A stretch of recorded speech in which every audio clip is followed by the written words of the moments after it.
Good morning बच्चों। आज अपन ये जो कॉलिगेटिव प्रॉपर्टीज़ है उसमें पिछले वीडियो में मैंने relative lowering of vapour pressure का क्वेश्चन करा दिया था।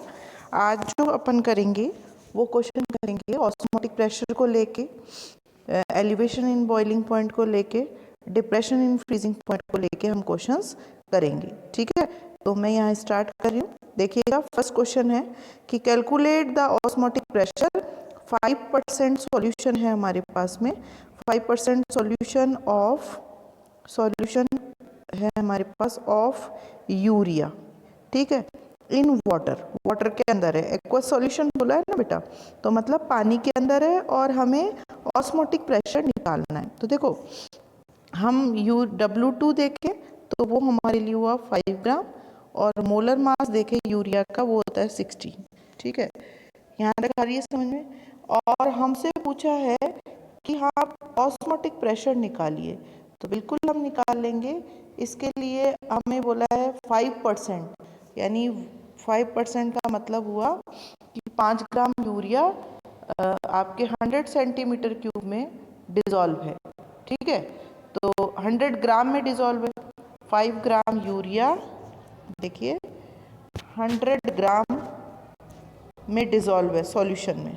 ठीक, 100 ग्राम मतलब इनडायरेक्टली हो गया 100 सेंटीमीटर क्यूब।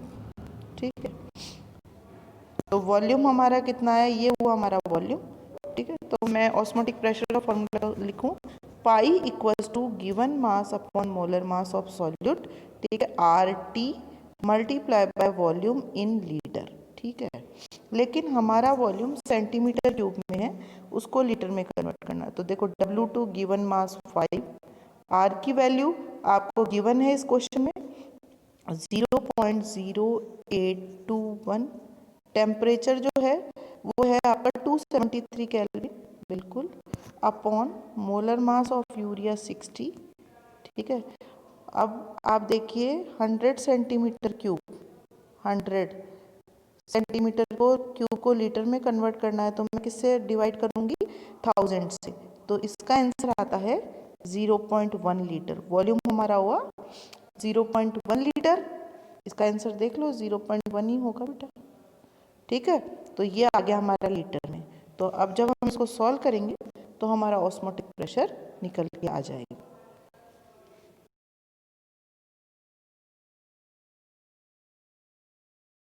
नेक्स्ट क्वेश्चन में देखिए, फ्रीजिंग पॉइंट से रिलेटेड क्वेश्चन है, और फ्रीजिंग पॉइंट का फॉर्मूला होता है डेल्टा TF की वैल्यू निकालें।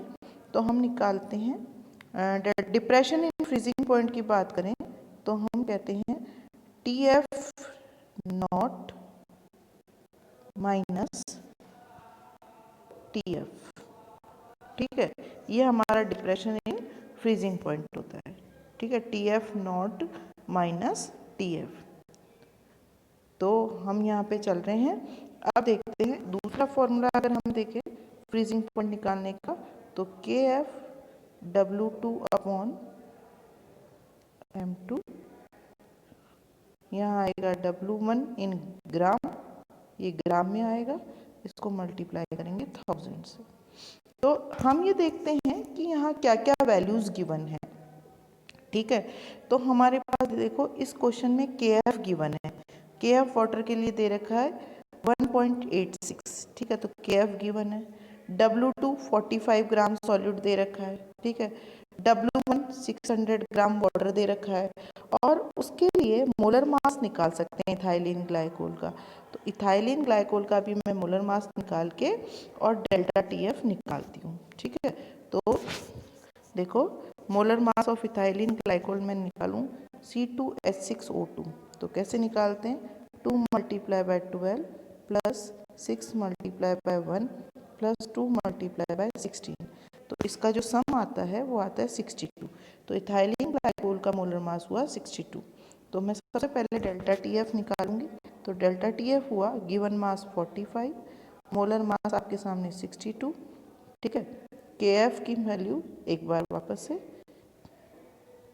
पहले मैं ये फॉर्मूला हमारा KF W2 upon M2 W1 multiply by 1000। ठीक है, KF की वैल्यू 1.86, W2 दे रखा है 45 gram multiply by 1000 upon M2 आपके सामने अभी निकल के है 62 और molar given mass of water है 600। तो यहाँ पे डेल्टा TF की जो वैल्यू निकल के आती है, डेल्टा TF की वैल्यू आती है 2.25 केल्विन। लेकिन हमें देखो फॉर्मूला क्या है, delta TF equals to TF naught minus TF। हमें क्वेश्चन में आप देखना ये पूछा है फ्रीजिंग पॉइंट डिप्रेशन पूछा है, तो फ्रीजिंग पॉइंट डिप्रेशन तो ये हो गया हमारा पहला क्वेश्चन। अगला पूछा फ्रीजिंग पॉइंट ऑफ सॉल्यूशन, मतलब इसकी वैल्यू हमको निकालनी है फ्रीजिंग पॉइंट ऑफ सॉल्यूशन की। तो हम क्या करते हैं, इसको इधर ट्रांसफर करते हैं, तो TF equals to TF naught minus delta TF कर सकते हैं बच्चों, ठीक है। ये डेल्टा TF हमारे पास में प्योर वाटर का बॉइलिंग पॉइंट हमको पता है कितना होता है। देखो प्योर वाटर का बॉइलिंग पॉइंट होता है TF नॉट होता है हमारे पास में 273.15 केल्विन, ठीक है। तो TF equals to TF naught minus delta TF कर लेते हैं, 273.15 माइनस 2.25। तो सॉल्यूशन का जो डेल्टा TF आता है वो हमारे सामने आता है 270.9 केल्विन। तो इस तरह से हम डिप्रेशन इन फ्रीजिंग पॉइंट भी निकाल लिया और फ्रीजिंग पॉइंट ऑफ सॉल्यूशन।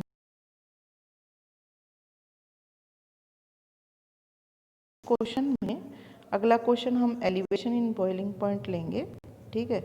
इसका जो एलिवेशन इन बॉइलिंग पॉइंट का जो formula delta TB equals to होता है TB माइनस TB नॉट, एक तो ये होता है।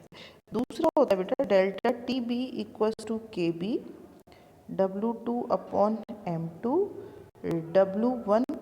अगर मैंने kg में रखा है तो मैं यहाँ 1000 से मल्टीप्लाई नहीं करूँगी।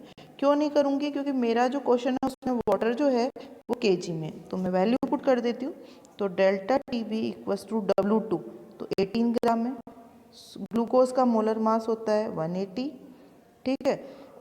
मास ऑफ सॉल्वेंट 1 और KB की वैल्यू जो है वो 0.52 है। तो मैं इसका जब आंसर निकालती हूँ तो मेरे पास सकता है बेटा 0.052 केल्विन, ठीक है। अब मुझे पता है delta TB equals to TB minus TB naught, पता है। अब डेल्टा और TB इक्वल्स टू हो गया TB not plus delta TB, सही है। तो TB नॉट मुझे पता है प्योर वाटर का होता है 373.15 और ये जो है ये वैल्यू जो है अभी मैंने निकाली है 0.052 केल्विन। तो यहाँ पे जो मेरा आंसर आता है सॉल्यूशन का जो बॉइलिंग पॉइंट है वो निकल के आता है 373.202 केल्विन। तो ये क्वेश्चन यहाँ पे सॉल्व हो जाएगा।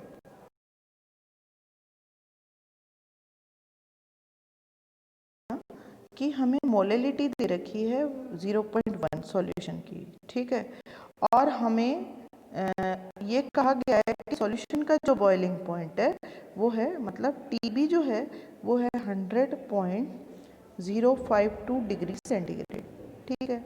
हमें पूछा है कि मोलल एलिवेशन कांस्टेंट निकालना है, मतलब हमें KB निकालना है। तो कोई दिक्कत नहीं, देखिए आपको पता है delta TB equals to KBM होता है क्या बच्चों, होता है। लेकिन हमारे पास डेल्टा TB नहीं है, डिफरेंस नहीं है। तो डेल्टा TB इक्वल्स टू हुआ TB माइनस TB नॉट, ठीक है। TB कितना है देख लें, तो TB सॉल्यूशन का दे रखा है 100.052 और वाटर का बॉइलिंग पॉइंट है आपका 100 डिग्री सेंटीग्रेड, ठीक है। तो जब मैं इसको माइनस करती हूँ तो मेरे पास डेल्टा TB आता है करीब करीब 0.052। तो अब तो मेरा आंसर बहुत इजी हो जाएगा। Delta TB equals to KBM and KB equals to delta TB divided by M।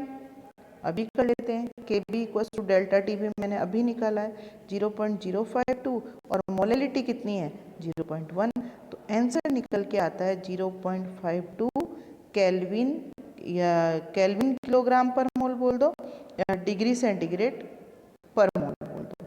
तो इसकी यूनिट डिग्री सेंटीग्रेड किलोग्राम पर मोल होगी, जो इस तरह होगी, डिग्री सेंटीग्रेड किलोग्राम पर मोल होगी। ठीक है बच्चों, तो इस तरह से ये क्वेश्चन सॉल्व हो जाता है।